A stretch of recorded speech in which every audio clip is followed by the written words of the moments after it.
Hello అండి, నేను మీ doctor కల్పన గింజపల్లి.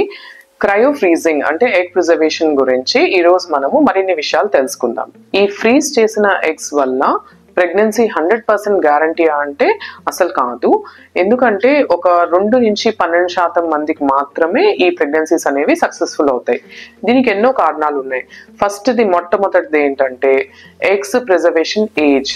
ఒకవేళ గనక ఎగ్స్ మనము 25 ఇయర్స్ నుంచి 30 ఇయర్స్ లోపే కనుక ఎగ్స్ ప్రిజర్వ్ చేస్తే ఎగ్స్ క్వాలిటీ బాగుంటుంది అండ్ క్వాంటిటీ కూడా, అంటే నంబర్ కూడా ఎక్కువ వస్తాయి అన్నమాట. అదే ఇప్పుడు ఒక్కొక్కసారి మనము 30 ఇయర్స్ దాటిన తర్వాత 35 ఇయర్స్ లోపు గనక మనము ఎగ్స్ ప్రిజర్వ్ చేస్తే కొంతవరకు దాని క్వాలిటీ తగ్గిపోతుంది. కాబట్టి ఫ్యూచర్ ప్రెగ్నెన్సీస్ కూడా ఛాన్సెస్ కొంచెం తక్కువనే ఉంటాయి. అదే కనుక 35 ఇయర్స్ తర్వాత మనం క్రయో ప్రిజర్వేషన్ చేస్తే అది అస్సలు యూస్ఫుల్ అవ్వదన్నమాట. వీలైనంత వరకు 25 నుంచి 35 ఇయర్స్ లోపే క్రయో ప్రిజర్వేషన్ చేసి ఎగ్స్ ని ప్రిజర్వ్ చేసుకోవాలి. 40 ఏళ్ళు దాటిన తర్వాత బిలో 45 ఇయర్స్ క్రయో ప్రిజర్వేషన్ అస్సలు చేయించుకోకూడదు. ఎందుకంటే అసలు ఎగ్స్ క్వాలిటీ బాగుండదు, నంబర్ బాగుండదు. కాబట్టి ఎగ్ ప్రిజర్వేషన్ కి 40 ఏళ్ల తర్వాత అస్సలు వెళ్ళకూడదు. ఈ ప్రొసీజర్ డెఫినెట్ గా కాస్ట్లీ అండి. ఎందుకంటే మనం ఇప్పుడు ఎగ్స్ రావడానికి ఇంజెక్షన్స్ ఇవ్వాలి, స్టిమ్యులేషన్ కోసము డెఫినెట్ గా మనము కొంత డోసేజ్ వరకు ఇంజెక్షన్స్ వాడాలి. కాబట్టి ఇంజెక్షన్స్ కాస్ట్ ఉంటుంది, తర్వాత పేషెంట్ ని మానిటరింగ్ కాస్ట్ ఉంటుంది.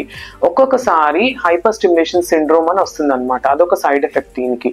ఎందుకంటే ఎక్కువ నెంబర్ ఆఫ్ ఎగ్స్ స్టిమ్యులేట్ అయిపోయి ఎక్కువ నెంబర్ ఆఫ్ ఎగ్స్ రిలీజ్ అయిపోయి పేషెంట్ కి కొన్నిసార్లు కొన్ని డేంజర్స్ కూడా జరగచ్చు. ఎగ్ ఫ్రీజింగ్ కి సంబంధించి ఇండియాలో కొన్ని లాస్ ఉన్నాయి. అవేంటో మీ డాక్టర్తో డిస్కస్ చేసి మాత్రమే మీరు ప్రొసీడ్ అవ్వాలన్నమాట. ఎందుకంటే ఎగ్స్ ఎన్ని రోజులు ప్రిజర్వ్ చేయొచ్చు, తర్వాత రెన్యూవల్ లాస్ అని ఉంటాయి. అంటే కొన్ని రోజుల తర్వాత దాన్ని లాస్ ని రెన్యూ చేసుకొని మళ్ళీ కొన్ని సంతకాలు పెట్టాల్సిన అవసరం రావచ్చు. ఇవన్నీ క్లియర్ గా తెలుసుకొని మాత్రమే మీరు ఈ ప్రొసీజర్ కి ప్రొసీడ్ అవ్వాలి. వీటి వల్ల పీరియడ్స్ వస్తాయా అంటే తప్పకుండా వస్తాయండి. ఇది ఒక టెంపరీ ప్రొసీజర్ మాత్రమే. అంటే ఈ సైకిల్లో ఏదైతే చేస్తారో ఆ సైకిల్ అయిపోయిన 15-20 రోజులకి మామూలు పీరియడ్స్ వచ్చేయచ్చు. కొంతమంది బరువు పెరుగుతారు. అది ఎందుకు అంటే ఈ హార్మోన్ రియాక్షన్స్ ఏవైతే ఉంటాయో వాటి వల్ల బరువు పెరగచ్చు.